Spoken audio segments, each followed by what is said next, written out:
केमिति जानिबा जे हमर डायबिटीज अछि यदि किडनी हमर सेफ अछि कि नहीं आमको देखा पड़ो रेगुलर चेकअप करा पड़ो किसी स्पेसिफिक सिम्पटम्स आमको देखा पड़ो जमती कि आपणकर यूरिन रे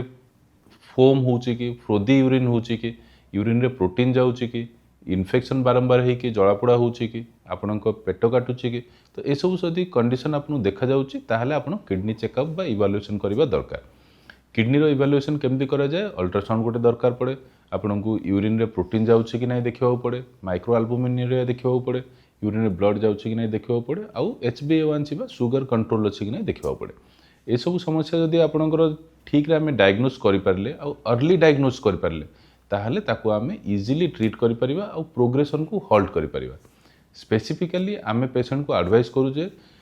बहुत rapid change in blood sugar माने आज 70 अच्छी काली 400 अच्छी परदिन 200 अच्छी तापरदिन 100 आउ थे 400 एमती फ्लक्चुएटिंग ब्लड सुगर आपण बेसी डैमेजिंग रादर देन आपणकर गोटे कन्स्टांट लेवल जदि भी 140 150 160 ये रेंज भी रोचे ताहले भल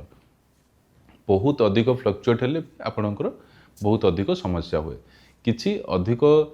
इंसुलिन बा टैबलेट जोगुड़ाक अनसुपरवाइज्ड आपण खाऊचंती सेथिरे मध्य सुगर फॉल हो पारे और अनकंट्रोल्ड हो पारे मझिरे छाड़ीदेवा सुगर को कंट्रोल न करिबा इन्फेक्शन माइल्ड थिला बेले ताको अवॉइड करिबा ए सब कले आपणकर ग्रेजुअली धीरे धीरे किडनी आगो को भी खराब होता है।